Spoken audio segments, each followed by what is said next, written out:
Hello everybody, today we're going to be looking at this very nice brand new old Lithonia lighting. 100 watt pulse start metal halide floodlight.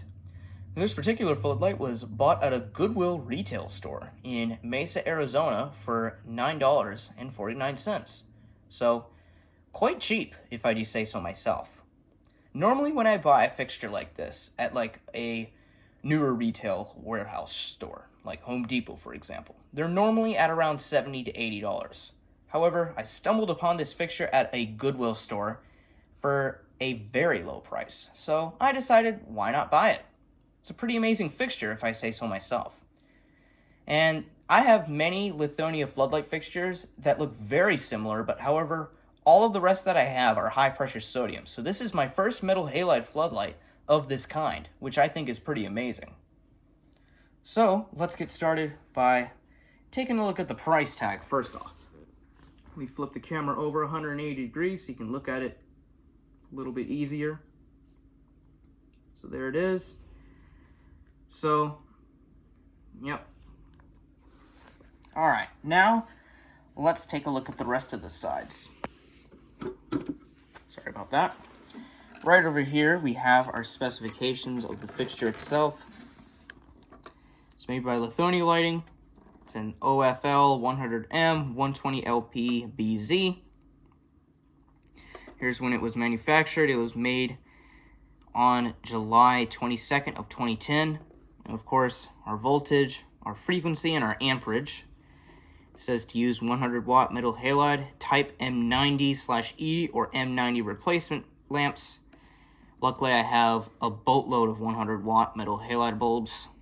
Some of them are open rated, some are enclosed rated. So there's that. If you want to read the rest, pause now. Let's move on. All right. So here's some more stickers over here. It says to relamp this fixture with 100 watt metal halide lamps, M90, our voltage, frequency, and our amperage once again. And of course our warning sticker saying that if this lamp is marked HG, it contains mercury. And then follow to disposable laws, and then of course our fixture here is UL listed. So again, pretty basic fixture, but still pretty amazing fixture to have in my collection. So now let's go ahead and look at the inside of the fixture. So upon opening up the door, you can see that the securement of the glass pane is not really the best. It's only held by two metal straps on either side. So, anywho, like I said, it's not really the best securement, but hey, at least there's a glass pane to protect yourself from in case of the lamp explodes from, very hot fragments of the arc tube. So, anywho, here's the inside. Right here is our very nice shiny metal aluminum refractor. And of course our socket is, what is producing the power and, feeding the lamp its, light. So there's the socket. If you want to read the specs, pause now. Let's move on. So again, pretty basic reflector, pretty basic socket.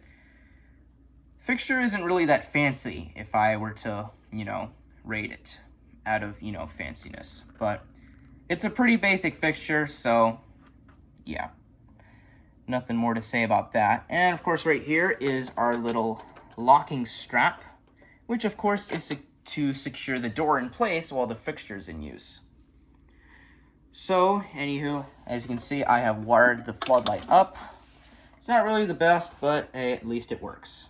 Of course, we have our hot black wire here and our neutral white wire here, and of course our earth/ground wire. I've wired each one up to its connection respectively via wire nuts and this 3-prong cord that I bought along with the floodlight. So, anywho, like I said, it's not really the best wiring setup, but I'll definitely improve on that once I have the time to do it. So, anywho, I don't think I have anything else in mind, other than the fact that this floodlight here is going to be very bright in just a few minutes. So I'm going to tell you some specifications about this floodlight and then we'll give it a test. So this particular floodlight produces 9,000 lumens when at full brightness level. Very bright. You definitely do not want to stare at that kind of light. This floodlight was manufactured on July 22nd of 2010, so it's well over 10 years old. But it works at least. Ballasts are supposed to last for like 20 plus years, so it's halfway through its life in case of, the previous owner decided not to use it so much. Means that it'll last a little longer, which of course is better. So, anywho, I don't believe anything else in mind other than the fact that the ballast that's inside of this fixture is an M90. I think it's a reactor ballast. I'm not too sure. I think it's probably a high power factor ballast, multi-voltage. Not really sure. I'll have to look at the inside once I get to that point. But, yeah, I don't think I have anything else in mind. So, the color temperature depends on what kind of lamp I have, so it can range from 3000 Kelvin to 5000 K.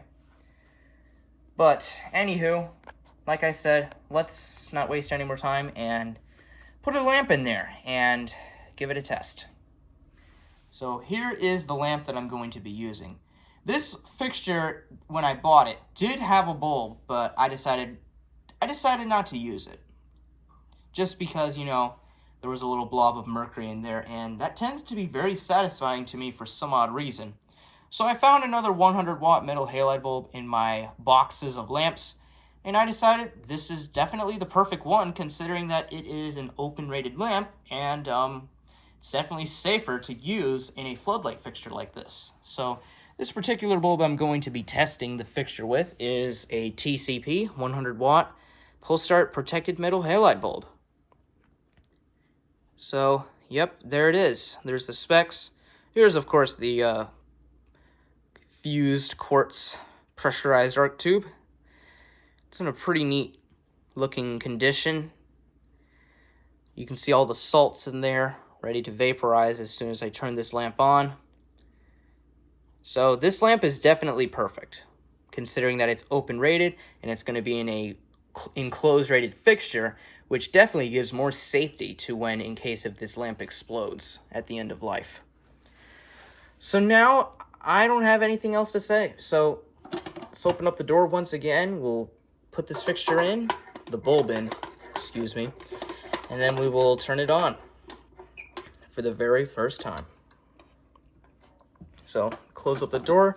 I'm also going to be locking up the metal strap so that in case of the lamp somehow fails, it won't, cause any damage to the property of where I'm testing this. So I'm going to set the camera right here so you can get a very great view of the arc tube. So anywho, I'm going to go ahead and shut the lights off and we will turn it on. Alrighty guys, it is time to give this fixture a test for the first time. Let's see how it performs. Here we go.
And I believe the fixture has reached its maximum brightness level. So you can clearly see the arc tube at a very hot rate. Look at that. That arc tube is cooking.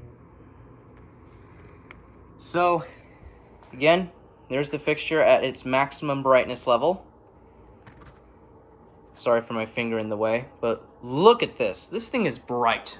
You definitely do not want to stare at it with any sort of protective eye gear, like a welding mask or sunglasses. But anywho, let me go ahead and focus it. There we go, that's better. So, hope you guys enjoyed this video, and if you did like the commentary, then please be sure to like, comment, rate, and subscribe, and thank you all very much for watching.